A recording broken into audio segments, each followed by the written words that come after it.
हर किसी के मन में यह सवाल जरूर आता है कि केदारनाथ मंदिर को आखिर किसने और किस मकसद से बनाया। और सबसे चौंकाने वाली बात यह है कि केदारनाथ धाम का शिवलिंग बाकी शिवलिंग से इतना अलग क्यों है। इसके पीछे कौन सा रहस्य छिपा है। हजारों साल पहले जब विज्ञान की आज की तरह तरक्की नहीं हुई थी, तब उस दौर के लोग इस मंदिर को बनाने के लिए इंटरलॉकिंग जैसी आधुनिक टेक्नोलॉजी को कैसे जानते थे। और सबसे हैरान करने वाली बात यह है कि बिना किसी नुकसान के 400 सालों तक यह मंदिर बर्फ में कैसे दबा रहा और इसके पीछे की कहानी क्या है। जब मंदिर के कपाट 6 महीने के लिए बंद हो जाते हैं, तब अंदर जलने वाला दीपक आखिर 6 महीने तक कैसे निरंतर जलता रहता है। और सबसे बड़ा सवाल, 2013 की बाढ़ के समय जब पूरा क्षेत्र तबाह हो गया था, तो मंदिर को बचाने के लिए पीछे से आई विशाल भीमशिला किसने रखी। क्या यह सब महज एक संयोग था या किसी दैवीय शक्ति का चमत्कार। इन सभी रहस्यमय घटनाओं का जवाब ढूंढने के लिए हमारे साथ बने रहिए, क्योंकि इस वीडियो में हम आपको केदारनाथ धाम के अनसुने रहस्य आपको बताएंगे।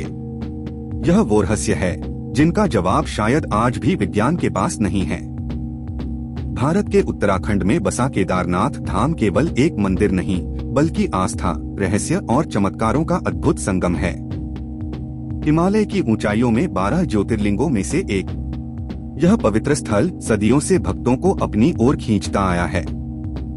पर क्या आप जानते हैं कि इस मंदिर के हर पत्थर के पीछे है अनगिनत कहानियां, जो केवल आस्था ही नहीं बल्कि चमत्कारों और विज्ञान से भी जुड़ी हैं। 16 जून 2013 की वह काली रात जब प्रकृति ने अपना तांडव दिखाया और उत्तराखंड के केदारनाथ में हर ओर विनाश कर दिया, लेकिन इसी विनाश के बीच एक ऐसा चमत्कार घटा जिसने लोगों की आस्था को और भी गहरा कर दिया। आइए हम आपको उस समय की भयावहता और चमत्कार के बारे में बताते हैं जिसने केदारनाथ मंदिर को बचाया था। उस रात केदारनाथ में बाढ़ का पानी मंदाकिनी नदी से उमड़ा हुआ आ रहा था। भारी बारिश और चौराबाड़ी ग्लेशियर के पिघलने से स्थिति और भी भयावह हो गई। पानी, पत्थर और मलबा शहर को अपनी चपेट में लेता जा रहा था। जहां पहले पहाड़ों की सुंदरता थी, वहां अब विनाश का तांडव था। होटल, घर, दुकानें, सब कुछ बहा ले गया। करीबन 6000 लोग मारे गए और लाखों बेघर हो गए। लेकिन एक बात साफ थी, यह आपदा केदारनाथ मंदिर की ओर बढ़ रही थी। क्या यह भगवान शिव के पवित्र धाम को तबाह करने वाली थी। जैसे ही पानी मंदिर की ओर बढ़ा, अचानक एक विशाल शिला, जिसे अब भीमशिला कहा जाता है, पानी के बहाव के साथ बहती हुई मंदिर के पीछे आकर रुक गई। वह पत्थर मंदिर के करीब 50 फीट पीछे रुक गया और बाढ़ के पानी को 2 हिस्सों में बांट दिया। उस क्षण मानो भगवान शिव की स्वयं कृपा ने मंदिर को तबाही से बचा लिया। बाढ़ का सारा पानी भीमशिला से टकराकर मंदिर के दोनों ओर से बह गया। आसपास के सभी ढांचे बह गए, लेकिन मंदिर शिव का यह पवित्र धाम चमत्कारिक रूप से सुरक्षित बचा रहा। यह सिर्फ एक घटना नहीं थी, यह शिव के प्रति भक्तों की आस्था का जीवंत प्रमाण बन गया। इस विशाल शिला को स्थानीय लोगों ने भीमशिला का नाम दिया। महाभारत के वीर योद्धा भीम के नाम पर रखी गई। यह शिला अब केदारनाथ धाम के चमत्कार की प्रतीक बन चुकी है। इसका नाम भीमशिला ही क्यों रखा गया और पांडव का केदारनाथ से क्या संबंध था। लोगों का मानना है कि यह भगवान शिव की कृपा और महाभारत के भीम की शक्ति का प्रतीक है। आज भी भक्त इस शिला की पूजा करते हैं, इसे मंदिर के दर्शन का अभिन्न अंग मानते हैं। वैज्ञानिक भी इस घटना से हैरान रह गए। उनका मानना है कि यह पत्थर पहाड़ से खिसक कर बहता हुआ नीचे आ गया था। लेकिन यह कैसे संभव हुआ कि यह शिला मंदिर के ठीक पीछे आकर रुकी और पानी के बहाव को 2 हिस्सों में बांट दिया। यह शिला लगभग 20 से 25 फीट लंबी और 10 से 15 फीट चौड़ी थी। इसका वजन लगभग 1000 मीट्रिक टन का माना जाता है। अगर यह शिला मंदिर से टकराती तो मंदिर को पूरी तरह नष्ट कर देती। उस दौरान मंदिर में करीबन 300 लोग ने शरण ली हुई थी और इस शिला की वजह से उन सब की जान बच गई। हम सबके मन में यह सवाल जरूर आता है कि 2013 की इतनी भयंकर जल प्रलय के बावजूद केदारनाथ मंदिर आज भी कैसे सुरक्षित खड़ा है। इसका जवाब छुपा है प्राचीन इंटरलॉकिंग टेक्नोलॉजी में। इस तकनीक से मंदिर के भारी पत्थरों को बिना किसी गाड़े या सीमेंट के इस तरह जोड़ा गया कि वह एक दूसरे में पूरी तरह फिट हो गए। हजारों साल पहले जब तकनीक और आधुनिक उपकरणों का कोई नामो निशान भी नहीं था, तब इस मंदिर को भारी पत्थरों से बनाया गया। लेकिन इन पत्थरों को जोड़ने के लिए किसी गाड़े या सीमेंट का इस्तेमाल नहीं हुआ। प्राचीन भारतीय कारीगरों ने पत्थरों को इस प्रकार तराशा कि वह एक दूसरे में एकदम सटीक तरीके से लॉक हो जाते थे। इस तकनीक ने मंदिर को प्राकृतिक आपदाओं से बचाया है, चाहे वह भूकंप हो, भारी हिमपात हो या फिर बाढ़। 2013 की भयंकर बाढ़ के दौरान जब पूरा क्षेत्र तबाह हो गया था, फिर भी केदारनाथ मंदिर पूरी तरह सुरक्षित रहा। यही नहीं, इस मंदिर की दीवारें आज भी वैसे ही खड़ी हैं जैसे सदियों पहले थी। यह इंटरलॉकिंग तकनीक ही थी जिसने पत्थरों को इतना मजबूत बना दिया कि उन्हें कोई आपदा हिला नहीं सकी। एक ऐसी तकनीक जो आज भी वैज्ञानिकों को चौंका रही है। यही है भारतीय वास्तुकला का कमाल। तो हमारे मन में सबसे बड़ा प्रश्न यह उठता है कि आखिर किसने इतनी मजबूत और अत्याधुनिक तकनीक से केदारनाथ मंदिर का निर्माण किया। इसके पीछे की कहानी और इतिहास को जानना बेहद दिलचस्प है। तो चलिए हम शुरुआत से ही इस पवित्र मंदिर के इतिहास की गहराइयों में झांकते हैं और समझते हैं कि किसने और कैसे इस अद्भुत मंदिर का निर्माण किया। क्या आप में से कोई ऐसा है जिसके दिल में केदारनाथ धाम के दर्शन की गहरी इच्छा है? अगर आपकी भी यही तमन्ना है कि भोले बाबा के चरणों में शीश झुकाएं, तो कमेंट में हर हर महादेव लिखकर अपनी भावनाओं को व्यक्त करें। बाबा जल्द ही आपकी इच्छा पूरी करेंगे। केदारनाथ मंदिर का निर्माण अत्यंत रहस्यमय और प्राचीन माना जाता है। यह मंदिर न केवल धार्मिक दृष्टि से महत्वपूर्ण है, बल्कि इसके निर्माण के साथ जुड़ी पौराणिक कथाएं इस स्थल को और भी अधिक अलौकिक और रहस्यमय बनाती हैं। इसमें हम 3 कथाओं पर बात करेंगे, जिसमें सबसे प्रसिद्ध कथा है महाभारत की। तो आइए जानते हैं इस मंदिर के निर्माण के बारे में। धार्मिक ग्रंथों में वर्णित कथा के अनुसार महाभारत के युद्ध में विजय प्राप्त करने के बाद युधिष्ठिर को हस्तिनापुर का राजा घोषित किया गया। लगभग 4 दशकों तक उन्होंने हस्तिनापुर पर शासन किया।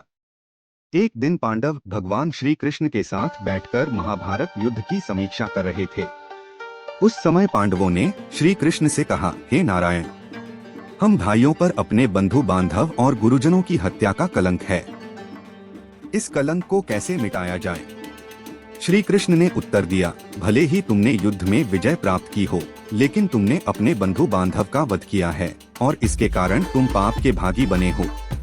इन पापों से मुक्ति सिर्फ महादेव ही दिला सकते हैं। इसलिए अब समय आ गया है कि तुम महादेव की शरण में जाओ। इसके बाद श्री कृष्ण द्वारका लौट गए और पांडव पापों से मुक्ति के लिए चिंतित रहने लगे। उसी दौरान पांडवों को खबर मिली कि भगवान श्री कृष्ण ने अपना देह त्याग दिया है। इस दुखद समाचार ने पांडवों को झकझोर दिया। अब जब उनके सदा के सहायक कृष्ण भी नहीं रहे, पांडवों ने अपने राज्य परीक्षित को सौंप दिया और द्रौपदी सहित भगवान शिव की तलाश में निकल पड़े। सबसे पहले पांडव काशी पहुँचे, लेकिन वहाँ भोलेनाथ के दर्शन नहीं हुए। वे कई अन्य स्थानों पर भी गए, परंतु जहाँ भी पांडव पहुँचते शिवजी वहाँ से चले जाते। इस खोज में वे एक दिन हिमालय तक आ पहुँचे। तब भगवान शिव ने पांडवों को आता देख नंदी का रूप धारण कर लिया और पशुओं के झुंड में चले गए। भगवान शिव को पाने के लिए भीम ने एक योजना बनाई। उन्होंने विशाल रूप धारण कर अपने पैर केदार पर्वत के दोनों ओर फैला दिए, ताकि कोई भी पशु उनके पैरों के बीच से निकल सके, लेकिन नंदी रूपी भगवान शिव ने ऐसा नहीं किया। तभी भीम ने नंदी को पहचान लिया और पकड़ने का प्रयास किया, लेकिन शिवजी धरती में समाने लगे। भीम ने उनका पिछला हिस्सा पकड़ लिया। भगवान शिव पांडवों की भक्ति से प्रसन्न हुए और उन्हें दर्शन देकर उनके पापों से मुक्त कर दिया। तभी से भगवान शिव यहाँ नंदी की पीठ के रूप में पूजे जाते हैं। इसी वजह से केदारनाथ का शिवलिंग बाकी शिवलिंग से अलग है। ऐसा कहा जाता है कि जब भगवान शिव ने पांडवों को उनके पापों से मुक्त किया और उनका प्रायश्चित स्वीकार किया, तब पांडवों ने केदारनाथ मंदिर का निर्माण करवाया। यह भी कहा जाता है कि भगवान शिव का शरीर पृथ्वी के अलग अलग हिस्सों में प्रकट हुआ, जिससे पंच केदार की उत्पत्ति हुई। भगवान शिव का मुख नेपाल के पशुपतिनाथ मंदिर में, भुजाएं तुंगनाथ में, मुख रुद्रनाथ में, नाभि मदमहेश्वर में और जटाएं कल्पेश्वर में प्रकट हुई। यही 5 स्थान पंच केदार के रूप में पूजित है। केदारनाथ को पंच केदार में सबसे प्रमुख माना जाता है, क्योंकि यहाँ भगवान शिव के पीठ रूप की पूजा की जाती है। केदारनाथ मंदिर निर्माण का दूसरा सबसे पुराना और महत्वपूर्ण पौराणिक संदर्भ भगवान विष्णु के अवतार नर नारायण ऋषि की तपस्या से जुड़ा हुआ है। शिव पुराण की कोटि रुद्र संहिता में उल्लेख है कि बद्री वन में भगवान विष्णु के अवतार नर नारायण पार्थिव शिवलिंग बनाकर उनकी पूजा करते थे। कहते हैं कि नर नारायण की घोर तपस्या से प्रसन्न होकर भगवान शिव उनके सामने प्रकट हुए और उनसे वरदान मांगने को कहा। नर नारायण ने भगवान शिव से प्रार्थना की कि वे इस पवित्र स्थान पर सदैव ज्योतिर्लिंग के रूप में निवास करें, ताकि सभी भक्त उन्हें साक्षात देख सके। भगवान शिव ने यह वरदान स्वीकार किया और तब से यहाँ उनकी पूजा ज्योतिर्लिंग के रूप में होती है। इस कथा के अनुसार केदारनाथ का ज्योतिर्लिंग भगवान शिव का एक महत्वपूर्ण रूप है, जो नर नारायण की तपस के कारण स्थापित हुआ। यह स्थान शिव और विष्णु की अद्वितीय एकता का प्रतीक है, जहां शिवजी केदारनाथ में ज्योतिर्लिंग के रूप में और विष्णु जी बद्रीनाथ धाम में विराजमान हैं। कहा जाता है कि 8वीं शताब्दी में आदि शंकराचार्य ने केदारनाथ मंदिर का पुनर्निर्माण करवाया और हिंदू धर्म के पुनर्जागरण में महत्वपूर्ण भूमिका निभाई। उन्होंने केदारनाथ मंदिर में ज्योतिर्लिंग की स्थापना की और इस मंदिर को एक प्रमुख तीर्थ स्थल के रूप में स्थापित किया। आदि शंकराचार्य ने केदारनाथ में अपने अंतिम दिन बिताए और यहीं पर उन्होंने मोक्ष प्राप्त किया। उनकी समाधि आज भी केदारनाथ मंदिर के पीछे स्थित है, जहां भक्त उनकी पूजा और स्मरण करते हैं। हाल के प्रमुख इतिहासकार डॉक्टर शिव प्रसाद डबराल का मानना है, शैव संप्रदाय के अनुयायी आदि शंकराचार्य और उनके छात्रों के आने से बहुत पहले इस क्षेत्र में सक्रिय थे। इस मान्यता के आधार पर यह संभव है कि मंदिर की प्राचीनता को सटीक रूप से निर्धारित करना मुश्किल हो, खासकर जब पाली या ब्राह्मी भाषा में लिखी गई लिपि को अब तक पूरी तरह पढ़ा नहीं जा सका है। मध्य प्रदेश के ग्वालियर राज्य में पाए गए एक पत्थर के शिलालेख से यह पुष्टि होती है कि मालवा के राजा भोज, जिन्होंने 1077 से 1099 ईस्वी तक शासन किया था, वह केदारनाथ मंदिर के निर्माण के लिए जिम्मेदार थे। इस दावे का समर्थन एपिग्राफिया इंडिका खंड 1 नामक ग्रंथ से भी होता है। यह शिलालेख एक महत्वपूर्ण प्रमाण है जो राजा भोज के समय के दौरान मंदिर के निर्माण का संकेत देता है। साल 1828 के अनुसार केदारनाथ मंदिर का एक बड़ा हिस्सा पत्थर से निर्मित है, जिसमें सोने का मलम्मा चढ़ा हुआ एक टॉवर गर्भगृह की छत पर मौजूद है। मंदिर के सामने पंडों के पक्के मकान तीर्थ यात्रियों के ठहरने के लिए हैं, जबकि पुजारिया पुरोहित भवन के दक्षिणी ओर रहते हैं। इस विवरण के अनुसार मंदिर का वर्तमान ढांचा अपेक्षाकृत नया है, जबकि पुराना भवन गिरकर नष्ट हो चुका था। आपको क्या लगता है केदारनाथ मंदिर कितने साल पुराना हो सकता है और इसका निर्माण किसने करवाया होगा? आपकी राय कमेंट करके हमें जरूर बताएं ताकि आपके तर्क और विचार भी लोग देख सकें।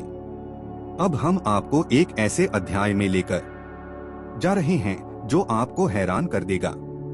यह केदारनाथ धाम के इतिहास का वह हिस्सा है जब यह भव्य मंदिर 400 साल तक बर्फ में दबा रहा और फिर भी सुरक्षित बचा रहा। यह कैसे संभव हुआ? क्या यह भगवान शिव की कृपा थी या प्रकृति के अद्भुत विज्ञान का चमत्कार? इस रहस्य को समझने के लिए हमें इतिहास के पन्नों में और गहरे उतरना होगा। ऐसा कहा जाता है कि 13वीं से 17वीं शताब्दी तक केदारनाथ मंदिर लगभग 400 वर्षों तक बर्फ की मोटी परत के नीचे दबा रहा। इसे छोटा युग भी कहा जाता है, जब हिमालय में ग्लेशियरों का विस्तार इतना बढ़ गया था कि केदारनाथ धाम जैसे बड़े क्षेत्र पूरी तरह बर्फ में समा गए। लेकिन सबसे चौंकाने वाली बात यह है कि इतने वर्षों तक बर्फ के नीचे दबे रहने के बावजूद मंदिर की संरचना को कोई गंभीर नुकसान नहीं पहुंचा। देहरादून स्थित Wadia institute of Himalayan geology के वैज्ञानिकों ने इस रहस्य पर अध्ययन किया। वैज्ञानिक विजय जोशी के नेतृत्व में इस क्षेत्र की गहन जांच की गई और यह पाया गया कि मंदिर की दीवारों और पत्थरों पर आज भी बर्फ के दबाव और हिम नदीय गतिविधियों के निशान साफ देखे जा सकते हैं। लेकिन जो सबसे खास बात सामने आई वह थी मंदिर की पत्थरों की लुमिनस डेटिंग, जिससे यह प्रमाणित हुआ कि मंदिर उस दौर में बर्फ के नीचे दबा रहा। तो क्या यह केवल स्थापत्य कौशल था या कोई और रहस्यमय शक्ति? केदारनाथ मंदिर की मजबूत संरचना ने इसे बर्फ के नीचे दबने के बावजूद पूरी तरह से सुरक्षित रखा। मंदिर का निर्माण विशाल पत्थरों से हुआ है, जिन्हें इंटरलॉकिंग तकनीक से जोड़ा गया है। बिना सीमेंट के इन पत्थरों की आपस में जकड़ इतनी मजबूत थी कि बर्फ का भारी दबाव भी इसे हिला नहीं सका। दोस्तों, अगर आपको हमारी वीडियो पसंद आ रही है तो अभी लाइक करें और चैनल को सब्सक्राइब करना ना भूलें।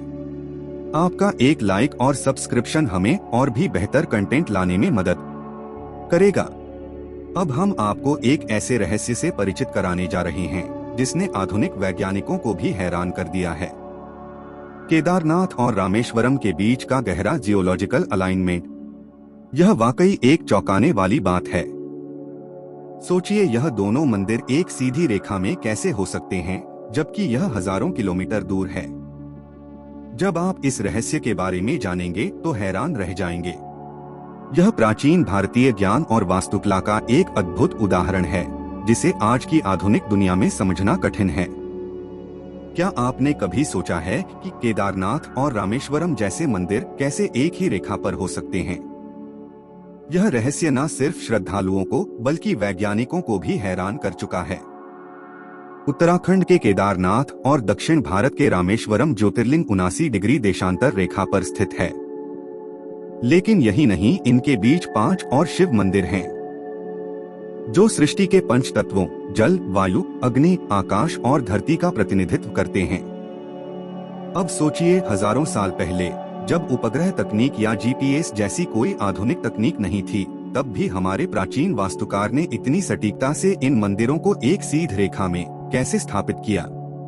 यह जानकर हैरानी होती है कि केदारनाथ और रामेश्वरम के बीच 2383 किलोमीटर की दूरी है और इन 7 मंदिरों का एक ही रेखा में होना महज संयोग नहीं हो सकता। इन मंदिरों की स्थापना 1500 से 2000 साल पहले हुई थी और वैज्ञानिक दृष्टिकोण से यह एक अद्भुत ज्योमेट्रिक अलाइनमेंट का हिस्सा है। यह सिर्फ धार्मिक नहीं बल्कि ब्रह्मांडी संतुलन की भी एक झलक देता है। यह इस बात का प्रमाण है कि हमारे पूर्वजों के पास गहरे वास्तुकला और भूगोल का ज्ञान था। अब आइए इस अद्भुत 79 डिग्री देशांतर रेखा के बारे में बात करें।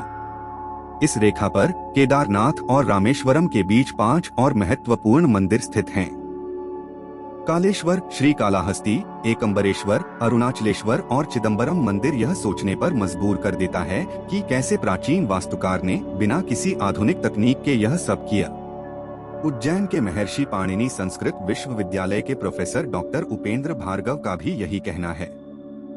यह तथ्य सही है कि यह मंदिर 79 डिग्री देशांतर पर स्थित है। हालांकि इनकी स्थापना अलग अलग समय पर हुई, इसलिए यह कहना कठिन है कि इन्हें किसी विशेष जियोमेट्रिकल अलाइनमेंट के तहत बनाया गया था। लेकिन एक बात निश्चित है, इन मंदिरों की स्थापना में अक्षांश और देशांतर का पूरा ध्यान रखा गया था और वास्तु सिद्धांतों का सटीक पालन किया गया है। यह रहस्य आज भी बना हुआ है, जो हमें प्राचीन भारतीय ज्ञान और विज्ञान की गहराई से रूबरू कराता है। ऐसे में क्या आप भी सोच रहे हैं कि यह सब कैसे संभव हुआ? क्या यह महज संयोग है या प्राचीन ज्ञान का कोई अदृश्य सूत्र? यह सवाल हम सभी को सोचने पर मजबूर करता है। क्या आपको पता है कि विमान का कॉन्सेप्ट प्राचीन भारतीय शास्त्रों में मिलता है और आज भी लोग इसका उपयोग करते हैं? अगर आपको भी ऐसी प्राचीन भारतीय टेक्नोलॉजी के बारे में पता है तो कमेंट में जरूर बताएं। इससे दूसरे लोग भी हमारी प्राचीन तकनीक के बारे में जान सकेंगे। चलो अब हम केदारनाथ के उस रहस्य की बात करते हैं जो सालों से भक्तों और वैज्ञानिकों को हैरान कर रहा है। हर साल जब केदारनाथ मंदिर के कपाट सर्दियों में बंद हो जाते हैं तो मंदिर के अंदर जलने वाला दीपक अगले 6 महीने तक बिना बुझा रहता है। यह कैसे संभव है जबकि कोई भी व्यक्ति वहां मौजूद नहीं होता? और इतना ही नहीं, जब मंदिर के कपाट बंद होते हैं तो सवाल यह उठता है कि इस दौरान शिवलिंग की पूजा कौन करता है? मंदिर के कपाट बंद होने के बाद यह रहस्यमय घटनाएं आज भी लोगों के लिए एक गहरे आश्चर्य का विषय हैं, जिसे ना तो पूरी तरह से समझा जा सका है और ना ही वैज्ञानिक इसका कोई ठोस प्रमाण दे पाए हैं। हर साल सर्दियों में भाई दूज के बाद जब बर्फ की सफेद चादर हिमालय पर फैल जाती है और इंसानों की पहुंच इस ऊंचाई तक नामुमकिन हो जाती है, तब केदारनाथ के कपाट बंद कर दिए जाते हैं। करीब 6 महीने तक यह मंदिर बंद रहता है। पौराणिक कथाओं के अनुसार जब सर्दियों के दौरान केदारनाथ मंदिर के कपाट बंद होते हैं, तब देवता और गंधर्व यहां आकर भगवान शिव की पूजा करते हैं। यह माना जाता है कि जब मंदिर में आम लोगों की पूजा बंद हो जाती है, तब भगवान शिव देवताओं और गंधर्व के साथ यहाँ निवास करते हैं। जब मंदिर के कपाट बंद किए जाते हैं, तब मंदिर के अंदर एक दीपक जलाया जाता है। यह दीपक बिना किसी देखरेख के पूरे 6 महीने तक अविरत जलता रहता है और जब कपाट फिर से खोले जाते हैं, तब यह दीपक जलता हुआ मिलता है, जैसे मानो उस जगह पर शिव की दिव्यता कभी भी नहीं बुझती। क्या यह सच में किसी चमत्कार से कम है? एक ऐसा दीपक जो इंसानों की अनुपस्थिति में भी लगातार जलता रहता है, और वह भी महीनों तक। इस रहस्यमय घटना ने भक्तों के दिलों में गहरा विश्वास पैदा किया है। यह इस बात का प्रमाण है कि भगवान शिव की उपस्थिति यहाँ हर समय बनी रहती है, और जब इंसान दूर होते हैं तब भी यह धाम खाली नहीं होता, क्योंकि देवताओं का आगमन होता है। वैज्ञानिक दृष्टिकोण से 6 महीने तक जलने वाला दीपक और मंदिर की स्वच्छता अभी भी एक रहस्य है। कैसे संभव है कि इतने लंबे समय तक कोई दीपक बिना किसी बाहरी मदद के जलता रहे और कपाट खुलने के बाद मंदिर की सफाई और व्यवस्था ज्यों की त्यों मिलती है, मानो कोई वहां नियमित पूजा करता रहा हो? वैज्ञानिक अभी भी इस घटना को पूरी तरह से समझने में असमर्थ है। कपाट बंद होने के दौरान भगवान शिव की प्रतिमा और मंदिर से जुड़े धार्मिक प्रतीक, जिन्हें दंडी कहा जाता है, को विशेष सम्मान के साथ खी मठ ले जाया जाता है। खी मठ उत्तराखंड का एक पवित्र स्थल है, जहां भगवान केदारनाथ के विग्रह को सर्दियों के दौरान सुरक्षित रखा जाता है। वहां भगवान शिव की पूजा 6 महीने तक नियमित रूप से जारी रहती है। खी मठ वह स्थान है जहां मंदाकिनी और अलकनंदा नदियां मिलती हैं और इसे केदारनाथ के शीतकालीन धाम के रूप में जाना जाता है। मंदिर के मुख्य पुजारी और अन्य पुरोहित सम्मान भगवान शिव की प्रतिमा को लेकर पहाड़ के नीचे ऊखी मठ जाते हैं। यह प्रक्रिया विशेष मंत्रोच्चारण और अनुष्ठानों के साथ की जाती है। केदारनाथ मंदिर की पूजा व्यवस्था बहुत ही विशेष और प्राचीन परंपराओं से जुड़ी हुई है। इस मंदिर में पूजा का संचालन विशेष रूप से कर्नाटक के वीराशैव जंगम समुदाय के पुजारियों द्वारा किया जाता है, जिन्हें रावल कहा जाता है। रावल पुजारी यहाँ के मुख्य पुजारी होते हैं और भगवान शिव के सभी अनुष्ठानों का संचालन करते हैं। यह परंपरा सदियों पुरानी और पीढ़ी दर पीढ़ी चली आ रही है। रावल पुजारी कर्नाटक के इसी समुदाय से चुने जाते हैं और उनके परिवार के लोग ही इस विशेष भूमिका को निभाते हैं। खास बात यह है कि केदारनाथ मंदिर के सभी प्रमुख अनुष्ठान कन्नड़ भाषा में ही संपन्न होते हैं। यह परंपरा प्राचीन काल से चली आ रही है और आज भी इसका पूरी श्रद्धा और विधि से पालन किया जाता है। पुराणों में एक और रहस्य बताया गया है कि एक दिन केदारनाथ और बद्रीनाथ लुप्त हो जाएंगे। माना जाता है कि जब नर और नारायण पर्वत आपस में मिल जाएंगे, तब इन दोनों धामों का मार्ग पूरी तरह बंद हो जाएगा और भक्त इन धामों के दर्शन नहीं कर पाएंगे। इसके बाद भविष्य में भविष्य बद्री और भविष्य केदार नामक नए तीर्थ स्थलों का उद्गम होगा। यह भविष्यवाणी हिंदू धर्म ग्रंथों में वर्णित है और इसे एक दिव्य संकेत के रूप में देखा जाता है। धार्मिक मान्यताओं के अनुसार यह घटना आने वाले युगों में घटित होगी और इससे भक्तों को नए तीर्थ स्थलों के दर्शन करने का अवसर मिलेगा। तो यह था केदारनाथ मंदिर का वह रहस्य भीमशिला का चमत्कार, मंदिर का अलौकिक निर्माण, 400 साल तक बर्फ में दबे रहना, देवताओं और गंधर्व की पूजा, 6 महीने तक अविर जलने वाला दीपक और भक्तों की अटूट आस्था। यह सब सिर्फ एक धार्मिक कथा नहीं है, बल्कि उस अलौकिक शक्ति का प्रतीक है जो भगवान शिव के इस पवित्र धाम को अनंत काल तक पावन बनाए रखती है। यह मंदिर हमें एक और वैज्ञानिक रहस्यों से हैरान करता है, तो दूसरी ओर हमारी आस्था को और भी मजबूत बनाता है। अगर आपको यह वीडियो पसंद आई हो तो हमें कमेंट में अपना फीडबैक जरूर बताएं। और अगर आपने चैनल को अभी तक सब्सक्राइब नहीं किया है तो जल्दी से कर लीजिए, ताकि ऐसी ही रोचक और रहस्यमय वीडियो आपको मिलती रहे। मिलते हैं अगले वीडियो में, तब तक के लिए धन्यवाद। जय हिंद, जय भारत।